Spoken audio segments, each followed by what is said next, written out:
My wife sent a cold message. Ceremony canceled. Await contact from my attorney. I serenely replied, as you desire. Then discreetly removed my name from our home loan application. Within 48 hours, her legal representative was frantic, demanding explanations. I recall the precise moment my existence turned upside down. I was standing in a supermarket queue, holding a basket filled with trivial items like frozen pasta and scented waste bags, when my mobile vibrated. I looked down and saw her name, Vanessa, my fiancée, the passion of my existence. Or so I believed. I opened the message nonchalantly, anticipating something about supper or the nuptial guest roster. Instead, I received a gut punch with 8 words: ceremony canceled, await contact from my attorney. That was all. No clarification, no sentiment, not even proper punctuation. Besides the full stop at the end, just an icy professional dismissal, as if I were a business agreement she decided to nullify. I stood there, immobilized. The cashier needed to call me twice to say it was my turn.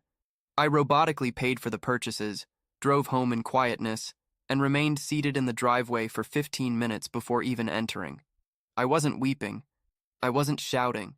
I was hushed. The only words I returned to her were, "As you desire." I understood what that message truly signified. It wasn't just the ceremony that was terminated. It was her manner of saying, "Don't reach out. My attorney will manage everything." I was being cast aside, and she thought she possessed all the advantages. But she overlooked something quite significant. You see, Vanessa and I had recently signed initial papers to jointly request a home loan, a lovely townhouse in a newly constructed area outside Portland. She selected it. She furnished it in her imagination. She even informed her companions it was practically hers already. But nothing was completed. And more crucially, we weren't wedded yet, which meant I was still technically unattached. So before I even removed my jacket that evening, I opened my laptop, accessed the bank's mortgage portal, and withdrew my application. It required 3 clicks. Merely 3. And with that, the entire arrangement collapsed like a tower of playing cards. Now, I recognize what you're considering. Petty in the extreme? Perhaps. But after 2 years of constructing a life with her, after all the forfeitures I made, including rejecting a career opportunity in Boston so we could reside near her relatives, this wasn't merely about pettiness. It concerned dignity. Nevertheless, I didn't anticipate what occurred next. Less than 48 hours later, while I was consuming leftover pasta on my sofa, my phone chimed. Unknown caller. I allowed it to proceed to voicemail. A minute afterward, a message appeared. Greetings. This is Jennifer Davis, legal counsel for Ms. Vanessa Bennett. We urgently solicit a return call regarding your home loan withdrawal. As this action may constitute contractual violation or monetary interference, please contact us promptly. I chuckled. Urgently solicit, Suddenly her attorney was panicked. Not so icy and professional now, were they? I didn't return the call. Instead, I waited, and inevitably, more calls ensued. Electronic messages too, all with increasing desperation. They weren't expecting this. Vanessa, in her characteristic way, must have presumed I'd be devastated, perhaps even pleading. But I wasn't. I was finished. The following day, I received a call from a mutual acquaintance, Rachel. She sounded uncomfortable. Hey, did you actually withdraw from the house arrangement? Affirmative. Okay, because Vanessa's extremely upset. Apparently, she already ordered furnishings and told her parents they'd have a visitor's room. I nearly said, not my concern, but I restrained myself. I didn't want to appear heartless, even though, honestly, I could have.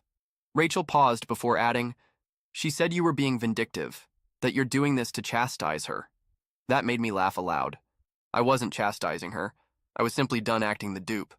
What Vanessa didn't know yet, and what nobody else knew either, was that I had begun to suspect something weeks before the separation. There were indications. Late-night messages from unrecognized numbers, work gatherings that seemed strangely scheduled, whispers behind secured doors. When I entered the room, I noticed. I simply didn't want to accept it. But now, with everything disintegrating, I felt like I was finally perceiving her clearly, and so I decided to stop reacting and start monitoring. Instead of replying to her attorney or attempting to salvage anything, I remained quiet. I let them spiral, let them wonder. Let them squirm. And in that silence, realities began to surface. 2 days later, I heard a knock on my apartment entrance. I wasn't expecting anyone. It was her father. I hadn't seen Mr. Bennett since we all dined together a month ago, when he gave a toast about how proud he was to welcome me into the family. Now he just looked exhausted and maybe slightly embarrassed. He didn't even greet me before blurting out, "What's happening with the house?" I crossed my arms and said, "I'm not purchasing a house with someone who informs me we're finished via message and sends her attorney to converse with me. Are you here as her delegate?" His gaze lowered. "No, I'm here because she won't tell us anything. 1 minute she's saying the ceremony's canceled, the next she's yelling about furniture invoices and credit checks. I just want to comprehend what's occurring." For a moment, I contemplated revealing everything to him, but I didn't. I just said, "She terminated it. I respected that. She can handle the repercussions." He nodded slowly, then muttered something like, "I told her not to do this," and departed. I watched him leave, and a peculiar calmness settled over me. But the narrative wasn't concluded, not even remotely, because what I didn't realize at the time was that Vanessa hadn't just surprised me. She'd been scheming something calculated, and I was about to discover exactly why she really desired that house so intensely. The first genuine crack in the surface came from someone I hadn't spoken to in months, Vanessa's cousin Alex. We were never close, but we'd shared beverages at a few family events and bonded over both being outsiders in her tightly wound social circle. He messaged me unexpectedly. "Hey man, sorry about what happened. I didn't know how chaotic it was until now. Just wanted to say you dodged a projectile." I stared at the message for a long time before responding. "Appreciate it. What do you mean, though?" Alex's response was immediate. "I probably shouldn't reveal more. Just inquire about Thomas." The name didn't register initially. It was common enough. I'd met a few Thomases through her work events, maybe a couple at those dreadful weekend wine tastings she used to drag me to, but none stood out. I didn't reply. I didn't need to. Something about the way Alex phrased it, brief, cautious, like he was testing dangerous waters, told me everything I needed to know. This wasn't just some name. Thomas was connected to the reason she called off the ceremony, and I had a fairly good notion what kind of connection that was. I went back and checked her social media. Most of her posts were private now, but one thing caught my attention: her list of tagged photos. There was one from a friend's engagement celebration a few weeks back, the same weekend she claimed she was ill and staying home. She wasn't in the photo, but Thomas was. Arm wrapped around her waist. Near. Intimate. My stomach churned. So while I was sitting on the couch microwaving soup and making final decisions on kitchen tiles, she was posing with some individual behind my back and feigning illness. That's when I stopped feeling injured and started feeling something else. Focused. I didn't just want out. I wanted clean severance. No connections, no debts, no traces left behind. First, I contacted the mortgage company directly and ensured my withdrawal was permanent. I also forwarded them a copy of her breakup message. They informed me unofficially that her attorney had already called twice attempting to get me re-added to the application. Too late. Then I did something I hadn't done since before our engagement. I called Marcus, my old university roommate and now a real estate attorney in Boston. He had offered me a position a year ago, which I declined because Vanessa insisted we establish roots near her family. I told him I was available again. He laughed and said, "It's about time." We scheduled a video call for Monday, and still not a word from Vanessa. That was her method. Never confront directly. Always through intermediaries, attorneys, friends, pressure. But I wasn't playing her game anymore. Or so I believed. It was Sunday morning when the next bombshell dropped. I woke up to 32 missed notifications. Messages, calls, emails. Not from her. From my financial institution. Apparently, an attempt had been made the night before to access our joint savings account, the one we opened specifically for ceremony expenses. I'd funded it with $10,000 from my own bonus. Money we agreed would be for catering and venue deposits. But the request was flagged as suspicious because the transaction attempted to transfer all of it to a private checking account under only her name. I called the bank immediately. They froze the account. And as I was on the phone with them, trying to understand what was happening, my email notified me of a new message. Subject: urgent. Regarding ceremony funds. It was from Jennifer Davis, her attorney, Mr. Wilson. My client is concerned about the funds held in the joint savings account for your now canceled ceremony. As she made several payments into this account, she believes she is entitled to reclaim a portion. That was a fabrication. She didn't contribute a cent to that account. I had documentation. Every deposit originated from me. She maintained her money separate for flexibility, she always claimed. But now that it was over, she wanted to rob me blind and call it equitable. I didn't reply. Instead, I called Marcus again. He said, "You've got documentation every dollar. Then you're secure. But let me tell you something, friend. If she's desperate enough to attempt that, she's not finished." And he was correct. That night, I received a voicemail from Vanessa herself. The first direct communication since her infamous message. Her voice was unsteady, emotional, almost like she wanted to sound broken. "Hey, I didn't want it to be like this. I panicked, okay? Things became complicated and I didn't know how to discuss it with you. Please don't think I was trying to harm you." I played it twice. Then I deleted it. No reply. Because here's the thing. Once you demonstrate to someone you're not afraid to walk away, they become frightened. And Vanessa was accustomed to control. She wasn't accustomed to someone reversing the script on her. Monday arrived. I signed the new job offer from Marcus's firm. Remote to begin with, relocation package included.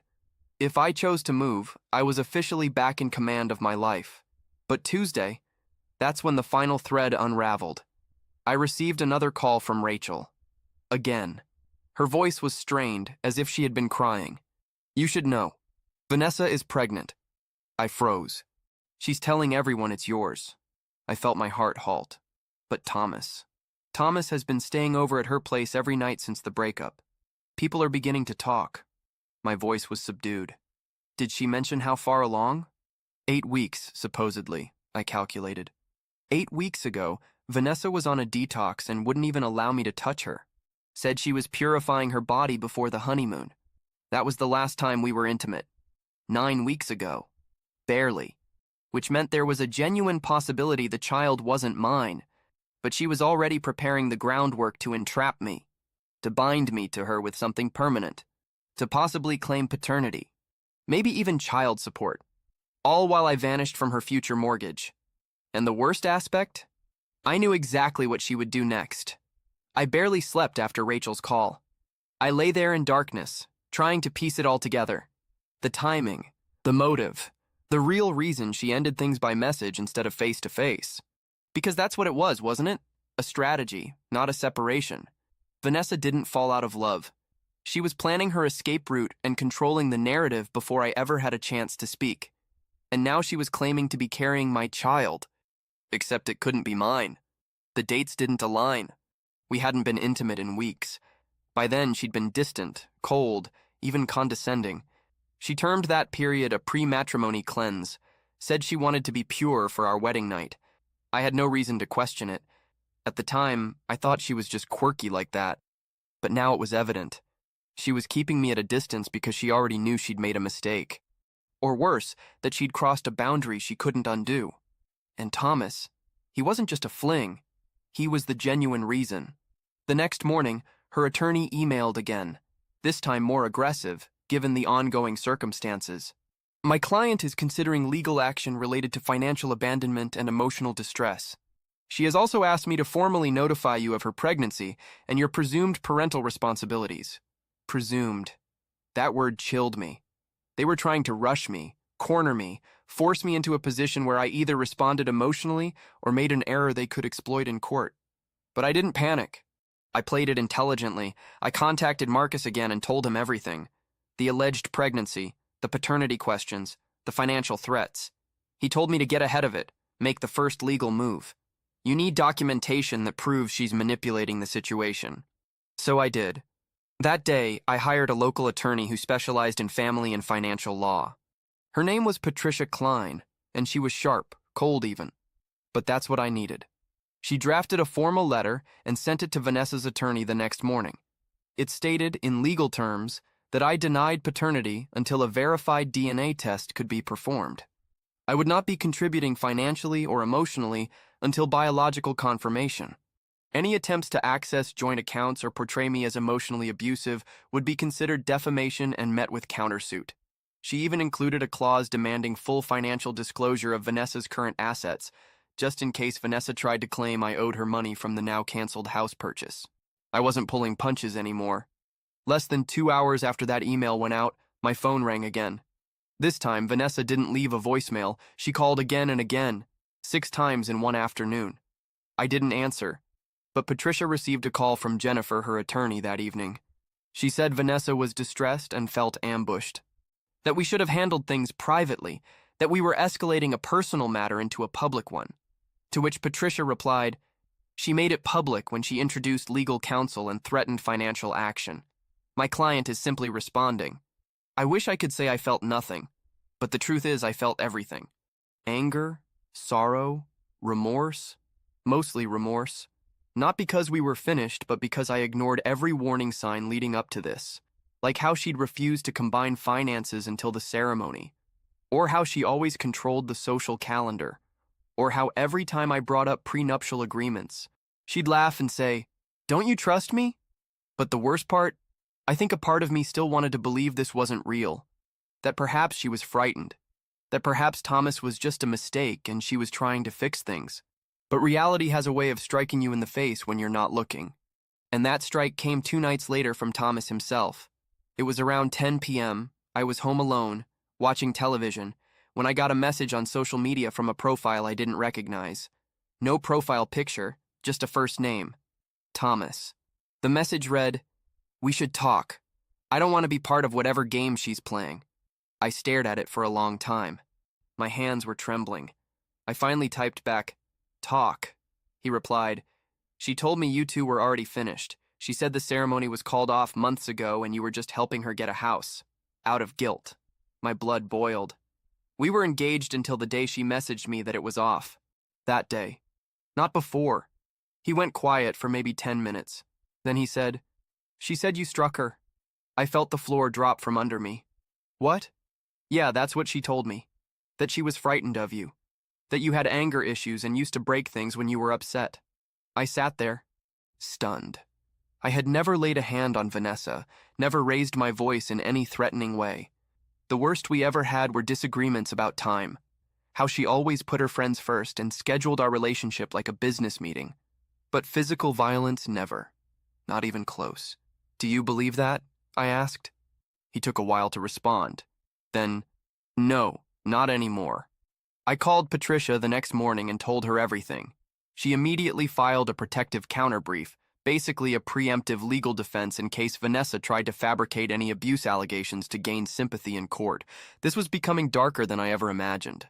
But the final communication that came on Friday, I received an email from the mortgage lender. Not just a generic update, a personal apology. They'd been contacted again by Jennifer Davis, asking if there was any way they could proceed with the home loan without me. Vanessa had attempted to fake a revised document, claiming I had removed myself willingly with no financial expectation. The bank flagged it instantly because I hadn't signed anything. She had forged my signature. I forwarded the email to Patricia. She was silent for 10 minutes. Then she called and said, "This is fraud. We can take this to the authorities." I didn't want that. Not yet. I just wanted it to end. But part of me knew this wasn't over because Vanessa was unraveling and desperate. People don't go down quietly. The week that followed felt like a blur. Every day there was a new development, a new crisis that Vanessa and her attorney tried to create. It was exhausting, but simultaneously, it was satisfying to see how quickly she was losing control of everything. The more she tried to manipulate the situation, the more she exposed herself.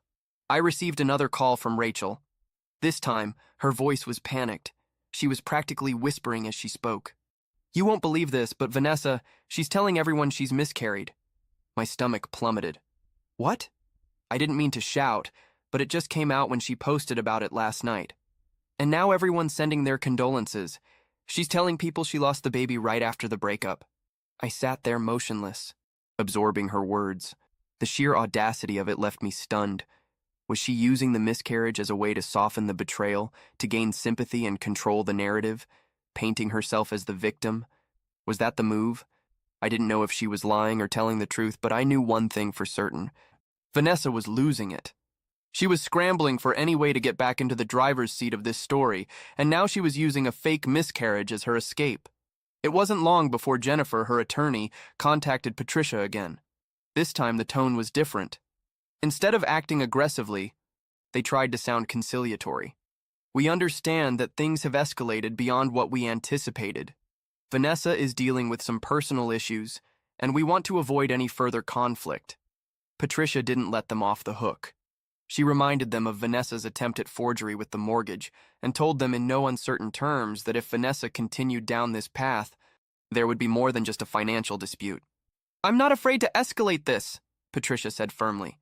"We will pursue criminal charges if necessary." I couldn't help but feel a strange sense of satisfaction. Vanessa had pulled so many strings behind the scenes, but now the cards were on the table, and I wasn't backing down. She had no idea what was coming. That Friday, I received a call from the bank. It wasn't just about the mortgage. It was about the fraudulent documents Vanessa had submitted. They had contacted the authorities, and the matter was now under investigation. Vanessa had crossed a line, and it was no longer just about a broken engagement. It was about criminal activity. I forwarded the email and details to Patricia. She immediately arranged a meeting with the prosecutor's office. As the days passed, Vanessa's attempts to salvage her image only made things worse.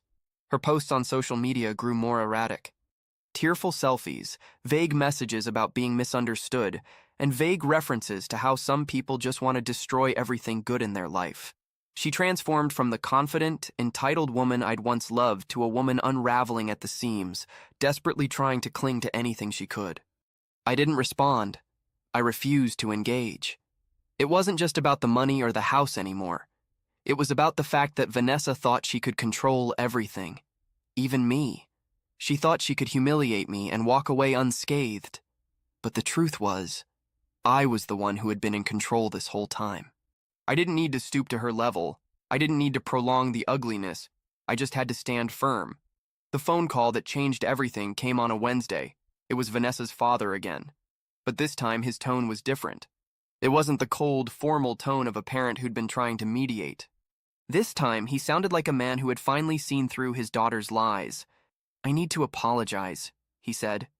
"I was wrong about everything. I should have known something was off. Vanessa, she's been lying to us all." It was difficult to even comprehend what I was hearing. I had spent years trying to earn this man's approval, trying to prove I was good enough for his daughter, only to realize now that I was just another pawn in Vanessa's game. He told me everything. How Vanessa had been sneaking around with Thomas long before our engagement had ended. How she had fabricated the pregnancy and miscarriage stories to manipulate the people around her. How she had even borrowed money from her parents to try and maintain the charade. The whole time, I had been playing the fool. "I'm sorry," he repeated. "I'll do everything I can to make things right. We'll fix this." I didn't know what to say. Part of me wanted to rage at him for not seeing it sooner, for enabling Vanessa. But another part of me, the part that was beginning to accept the truth, knew that nothing could change the past. Nothing could erase the pain or the betrayal. But what I could do, what I was finally able to do, was walk away. Completely. I blocked her number. I deleted everything related to her from my life, from social media to old messages. I even returned a few of her possessions, the ones I knew she would miss most, and left them at her parents' house. She tried to reach out a few more times, but by then, I was so far removed from the person I had been, from the life I had built around her, that I simply didn't care anymore. And that was the hardest part of all, realizing that no matter how much I loved her once, the woman I thought she was never truly existed.